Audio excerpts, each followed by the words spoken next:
Well, here we go. Day one, tapping, getting ready for 2024 syrup here. It's January 1. Did not stay up late last night. Been sick all week. The flu, the Palestinian plague or Russian flu, whatever the heck it's called. Yeah. So everything's covered with snow as per the usual around here and ice. So see how it goes. Day 5 tapping, 10 degrees out. Almost over this flu virus thing that's been killing me. A couple snowstorms blowing in here in the next couple days, so hopefully all good things happen this weekend. No high winds would be great. Day 7 rolling on in. We're headed into about 7,000 taps in the tree today, and probably gonna turn the vacuum on tomorrow as we have a flood coming in. First time firing up. Got it set down to be pretty low. Building still. We'll see what happens, but more than likely we got some mist spouts here and there and everywhere, so we'll start chasing that. So the storm we just had here, January, early January, we got 7,000 taps in, but this is the type of damage we're dealing with. High wind damage, blowovers,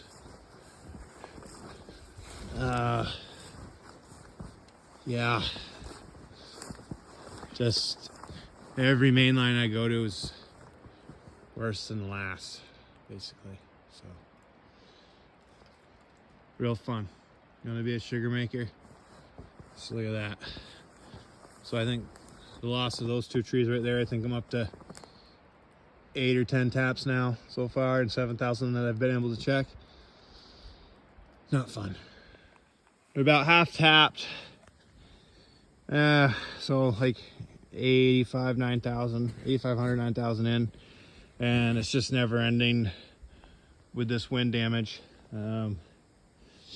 Yeah, it's tough. We've had enough wind for 2 seasons already. But the reason I wanted to show you this here, so it's not leaking. There's no leak here. Yes, the tree's stressing everything, but even that H2O spout, 1964, Super 66 nylon, it's stretched a little, but it's not leaking. And that entrance is stretched a little, and it's not leaking. So if I can cut this tree all off here and not hurt anything with the chainsaw, put it all back up, put the tie back on, we should be good to go. We're 17 days into our tapping here. Of course, we haven't tapped every single day because we've had some real cold days. Even today was, I think it was about 10 this morning, so I didn't really come out until 11:30, 12 to get going. We got 12,000 in right now, so a few more to go, about 6,000 to go. So we're getting there, anticipating a thaw next week. Let's see how that goes.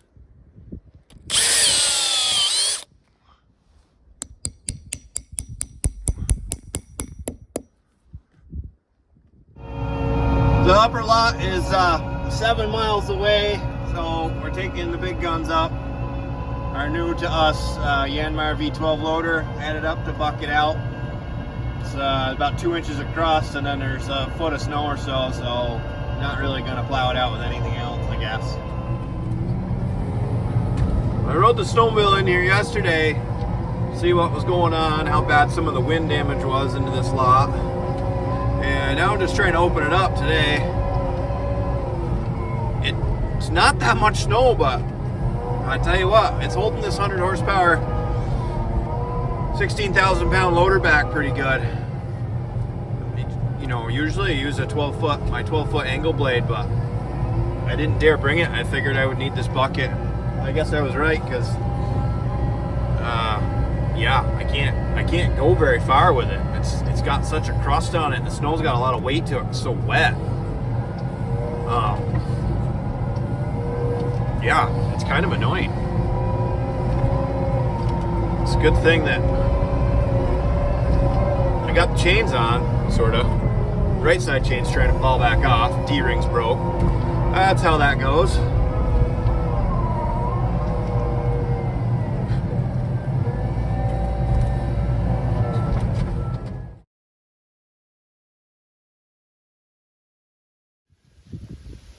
So January 26th, less than ideal conditions, rainy. Now it's decided to freeze, and you know, this is what we're dealing with. Ice on everything. See ice hanging off the 5/16 off the main line here. I'm attempting to find some leaks still. Our sap's not froze yet, so, but yeah, awesomeness. Oh, less than ideal conditions. We had an ice storm yesterday, last night. So ice on everything, and of course, you know, we can't just have an okay day. We gotta have messes to deal with. It's the end line. I don't know, my smart trucks is underneath there somewhere, so yeah, lots of fun, lots of fun. Still tapping here. It's got plenty of snow. Got the snowshoes on, so yeah, we're dealing with 14, 16 inches or so. And of course, it's a winter wonderland. Everything's covered with snow. A little bit of a dark section in here. Not my favorite area. But keep on tapping. There's nothing like bear bites to just make your day, you know? Just finished tapping this woods today. Turn the vacuum on, trying to just, you know, get it tightened up here. And we got that to deal with. Bear bites, my favorite. So it's 12 degrees out right now.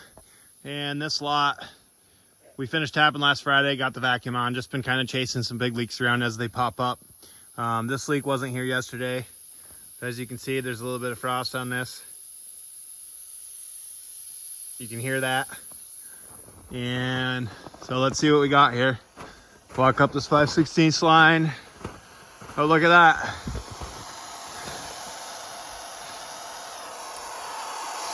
That doesn't look right. That's not gonna work. So guess we'll fix that. You know, it's always the one. First, like, decent run overnight up here in the upper lot. This is tank 1, and it's hard to see exactly, but that's 3/4 full, and that overflows into tank 2. So we have probably 4,000 gallons here, I guess. So almost a gallon tap overnight, 3/4 of a gallon tap. And I mean, that's some beautiful sap right there. It was testing 1.5 yesterday, so yeah, looks good. Still got plenty of snow up here. Looking good for some long run season. Yeah, just want to show, you know, filling the truck from the top with gravity. Yeah, it's slower than pumping, but no gas to deal with, no broken recoils, no hoses, no sap splashing back on me when I unhook the hoses, none of that. Everything we have is gravity fill and gravity unload. So yep, just a big long pipe coming out of 2 tanks into the truck. Takes about 15 to fill this tank, 1,600 gallons. Maybe not even, maybe like 12 minutes, especially if both tanks are hooked up. So really not a big deal. So I don't know if you can see that decent enough, but this is a substantial leak. Now it's not audible, you know, because it's not, I mean, it's not a micro leak. I would call it bigger than a micro leak. Let's see what we got here. At least I don't think it's audible. Can't hear it from there. Now here we go. Classic squirrel bite. That's a J drop. So I already had fluid in it, and there you go. Classic squirrel bite, and it's just making that sap jump. And then if we can flood this line out at the T here, I'm just picking it up a little bit, and I'm double checking there's not another leak up above, and it would appear no. So it's a drop. Sometimes I replace the whole drop, just depends. Sometimes I put it straight in. I think in this case I'm just going to throw it straight in. So new releaser setup. It's definitely a win. A little bit of moisture on the top there, but so I have a dry coming in and a wet. That's it. Very easy. So when I go to wash it, I gotta shut off 2 valves. We got a wet and a wet coming in and a dry, and then everything else is outside through the wall there. My nice insulation job, but yeah, it's all good. Working good. Comes in nice and smooth, so you know, basically that homemade header breaks it up when the sap comes in, and no more splish splashing. I like it. Approximately 2,500 feet from the vacuum pump. Vacuum gauge at the end of the main line, right there. So that's a good feeling. Yeah, the vacuum gauge is a little rusty and stuff, but it does still work okay. I would give it, might be off, it could be a whole inch off, but it's half to an inch off maybe. Doesn't necessarily rest back on zero, but it's good enough. Snowshoes, the unsung heroes of the maple world. If you got taps in any type of snow belt, you know about wearing snowshoes. This morning, real quick, trying to make 2 snowshoes out of 4. A pile of parts over there. I got one fixed. So this pair right here, which I would like to blow this company right out, Northern Lights snowshoes. You know, they said how good these snowshoes are supposed to be. I don't think I got a couple miles on them before they broke right there, which is the common break on any of these pipe style snowshoes, but these were supposed to be better. They were very expensive. I contacted the company probably 10 times. Nobody called back. Nobody answers. Facebook messages, direct messages. Not impressed for the cost. But anyways, so we got these tub snowshoes I've been using for many years, and they are aggressive. You can see you got to be careful if there's any tubing in the snow that you're trying to dig out. You want to be careful not to get into those. But you know, there's some missing parts and pieces, and the bindings literally just gave up yesterday. So I'm going to take the bindings off these Northern Lights, which I'm not loving these rubber straps. They last for a little while, and I'm putting that on there so it'll look like this one. It'll get the job done. It'll get me through this season anyways. You know, it's kind of a short snowshoe. It's only 25 inches. Usually if I have real snow, I like the 36s, but for fixing leaks and going fast, these are kind of a little better, especially the way the snow's been this year. But yeah, I can't probably say enough good about this snowshoe, you know, other than the binding breaking, but that's pretty common with us sugar makers, breaking bindings, because we're just hard on them. You know, they get caught on stuff, and I don't care if it's caught or not. I'm taking a step. I'm going to rip it apart. You know, let's see, this one's no, that's not the broken one. This one's the broken one. So that wire tie right there held the world together for 2 or 3 seasons. But then the tensioning strap finally broke yesterday when I pulled on it. So put it on and didn't take it back off until it's done. But they've been good, and I'll say that working on them this morning, this steel right here, I guess is a sprung steel, or you know, it's a hard steel. It's like a bed frame. It's very difficult to tilt, and I guess it explains why it's lasted so long. It's like not even rusty. So I'm gonna have to look into getting a couple more pairs of these, I guess, in different sizes. But yeah, again, unsung heroes of the maple industry, snowshoes. Make sure you eat your Wheaties before you put these things on every day. Oh, the trials and tribulations of sap hauling. So, Cummins 5.9 in this F650. We've chased some fuel pressure issues before, here and there. So, we added this fast system.